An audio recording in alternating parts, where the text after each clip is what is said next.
नमस्कार दोस्तों, जय श्री राम। स्वागत है आप सभी का हमारे यूट्यूब चैनल में। आज हम बात करेंगे मेष राशि के जातकों के बारे में।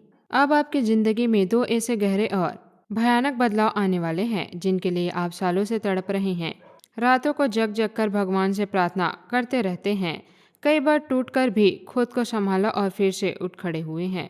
वही चीज़ अब आपकी तरफ बढ़ रही है, लेकिन राहु का मायाजाल अभी भी आपके गले में फंसा हुआ है। अगर इस विशेष समय में भी आपने अपने आप को संभाला नहीं, अगर आप भी संकेत को हल्के में लिया, तो पूरी जिंदगी पछतावा ही हाथ आएगा। पूरा साल अपनी मनमानी की, अपनी मर्जी से फैसले लिए, कई चेतावनी को नज़रअंदाज किया। अब चुपचाप मेरी हर बात ध्यान से सुनो, क्योंकि अब वक्त बहुत कम बचा हुआ है।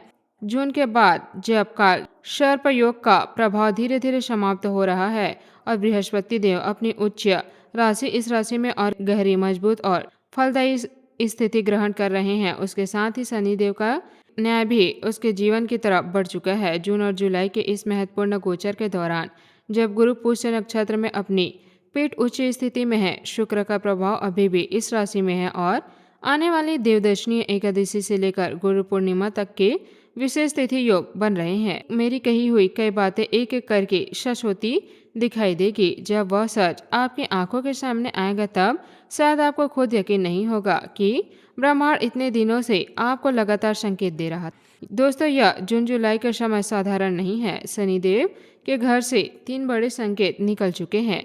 ग्रहों की चाल साफ बता रही है कि आपकी जिंदगी अब उस मोड़ पर पहुंच चुकी है जहां से या तो किस्मत अचानक आसमान छू लेगी या फिर एक छोटी सी गलती सब कुछ उलट देगी। इस विशेष गोचर के दौरान आपको 3 बातों का विशेष ध्यान रखना होगा, लेकिन उससे पहले यह समझना पड़ेगा कि इतने दिनों से आपके जीवन में अशांति क्यों बढ़ रही थी।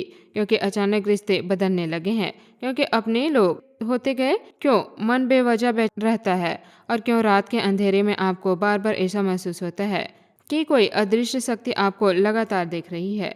ब्रह्मांड कभी बिना संदेश दिए किसी का भाग्य नहीं बदलता। अब भी किसी व्यक्ति के जीवन में बड़ा परिवर्तन आने वाला होता है जब उससे पहले कुछ रहस्यमय घटना शुरू होती है।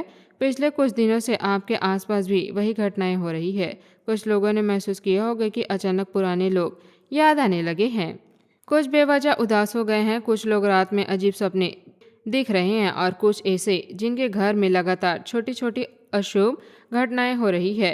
कोई चीज अचानक टूट जाती है, बेवजह मन घबराने लगता है, कोई पुराना जख्म ताजा हो जाता है। सब साधारण नहीं है। यहाँ वही संकेत है जिनके बारे में पुराने ज्योतिष शास्त्रों में लिखा गया है कि जब राहु और शनिदेव मिलकर किसी व्यक्ति की परीक्षा लेते हैं, तब पहले डर जाते हैं, फिर सच्चाई सामने आती है और उसके बाद भाग्य का द्वार खुलता है। लेकिन यहाँ सबसे बड़ा खतरा राहु का मायाजाल है। राहु इंसान को वही छोड़ देता है जहाँ वह सबसे ज्यादा कमजोर होता है। अगर कोई व्यक्ति धन के पीछे भाग रहा है, तो राहु उसे लालच में फंसाता है। अगर कोई रिश्ते में कमजोरी हो, तो राहु उसे विश्वासघात दिखाता है। और अगर कोई व्यक्ति अंदर से टूटा हुआ हो, तो राहु उसके मन में एक ऐसा डर भर देता है कि वह खुद अपने हाथों अपनी किस्मत खराब कर देता है।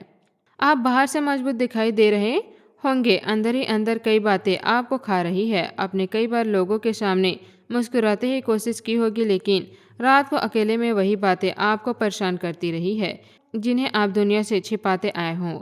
शनिदेव सब कुछ देख रहे हैं, आपके आंसू भी, आपका संघर्ष भी, और उन लोगों की सच्चाई भी जिन्होंने आपके भरोसे का फायदा उठाया है। आपको कई बार लगा होगा कि भगवान सिर्फ आपकी परीक्षा ले रहे हैं, जबकि गलत लोग मजे में जिंदगी जी रहे हैं। लेकिन याद रखो, शनिदेव देर जरूर करते हैं, लेकिन अंधेरे नहीं। और अब वही समय करीब आ चुका है जब वर्षों का हिसाब शुरू होगा।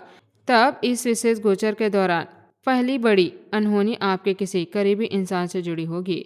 यह व्यक्ति आपके परिवार में भी ऐसा हो सकता है, दोस्त भी हो सकता है, यहाँ वह इंसान भी हो सकता है जिनके ऊपर आपने सबसे ज़्यादा भरोसा किया। लंबे समय से वही व्यक्ति आपके सामने कुछ और चेहरा दिखा रहा है और पीछे और खेल खेल रहा है, लेकिन अब ब्रह्मांड उसकी सच्चाई उजागर करने वाला है। हो सकता है कोई बातें अचानक आपके कानों तक पहुँचे, कोई राज खुल जाए, किसी की जुबान फिसल जाए। जब वह सच सामने आएगा, तब आपके पैरों तले जमीन खिसक सकती है। आज का उपाय: आज शाम पीपल के पेड़ के नीचे सरसों के तिल का एक दीपक जलाएं और 11 बार ओम शांत शनक्षराय नमः मंत्र का जाप करें। इसके बाद किसी जरूरतमंद व्यक्ति को भोजन कराएं। आज के शुभ अंक है 9। आज का शुभ रंग है लाल। आज का शुभ दिशा है पूर्व। जय श्री राम। धन्यवाद। आपका दिन शुभ हो।